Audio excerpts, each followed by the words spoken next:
Welcome to my விடாமுயற்சி YouTube channel. வணக்கம் நண்பர்களே. நம்ம இன்றைக்கி என்ன பார்க்க போகிறோம் அப்படின்னா, முருங்கைக்கீரை கூட்டு துவரம்பருப்பு போட்டு செய்ய போகிறேன். அதுக்கு என்னென்ன வேணுன்றதை பொருள் பார்த்துடலாம். 2 கைப்பிடி முருங்கைக்கீரை சுத்தம் பண்ணி கழுவி வச்சுருக்கிறேன். ஒரு 3 தக்காளி அரிஞ்சு வச்சுருக்கிறேன். சின்ன வெங்காயம் ஒரு 20 சின்ன வெங்காயம் அரிஞ்சு வச்சுருக்கிறேன்.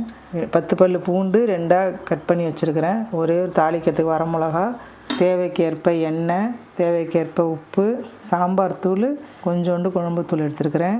தாளிக்கிறதுக்கு கடுகு, உளுத்தம்பருப்பு, சீரகம், கடலைப்பருப்பு எடுத்து வச்சுருக்கிறேன். துவரம்பருப்பு வேக வச்சு 1 கப்பு துவரம்பருப்பு வேக வச்சு எடுத்து வச்சுருக்கிறேன். அதில் பெருங்காயம் போட்டு வேக வச்சு எடுத்து வச்சுருக்கிறேன். வாங்க இப்போ நம்ம எப்படி செய்யலான்னு பார்க்கலாம். கேஸ் ஸ்டார்ட் பண்ணி கடாயை அடுப்பில் வச்சுட்டேன். ஆயில் ஊற்றிக்கலாம். கடுகு, உளுத்தம்பருப்பு போட்டுக்கலாம்.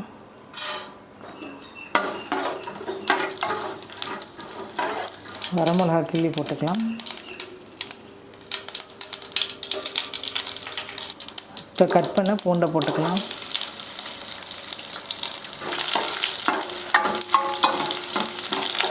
சின்ன வெங்காயம் நறுக்கி வச்சுருக்கேன், அதை போட்டுக்கலாம்.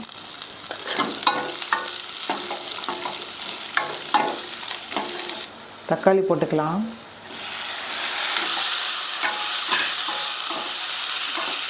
தேவைக்கேற்ப உப்பு போட்டுக்கலாம்.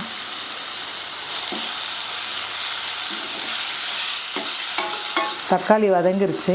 இப்போ சாம்பார் தூள், மிளகாத்தூள் கொஞ்சம் எடுத்து வச்சுக்கலாம், அதை போட்டுக்கலாம்.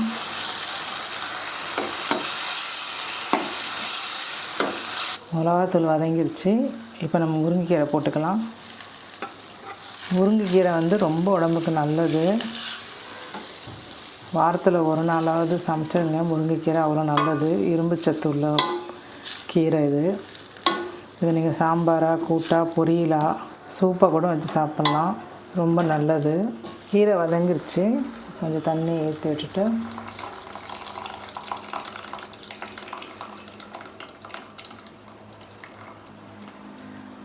பருப்பு லைட்டாக கடைஞ்சாச்சு, அப்படியே போட்டுக்கலாம்.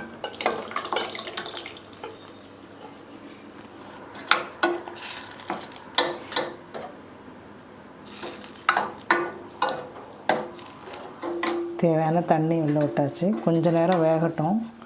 கீரை பாருங்கள் ரெடி ஆயிடுச்சு, கொதிச்சிருச்சு. இப்போ கடைசியாக இறக்கும்போது கொஞ்சமாக நெய் விட்டுக்கலாம். நெய் விட்டோன்னா ரொம்ப நல்லது.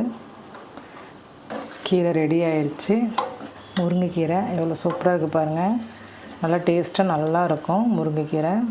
கண்டிப்பாக வீக்லி ஒன்ஸ் முருங்கைக்கீரை செஞ்சு சாப்பிடுங்க. ரொம்ப ஹெல்த்தி, ரொம்ப நல்லது உடம்புக்கு. எல்லோரும் சாப்பிடுங்க, நல்லது உடம்புக்கு. இதே மாதிரி நீங்களும் செஞ்சு சாப்பிட்டு பார்த்துட்டு கமெண்ட் பாக்ஸில் கமெண்ட் பண்ணுங்கள். சப்ஸ்கிரைப் பண்ணுங்கள், லைக் பண்ணுங்கள், பெல் பட்டனை அழுத்த மறந்துடாதீங்க நண்பர்களே. இன்னொரு வீடியோவில் சந்திக்கலாம்.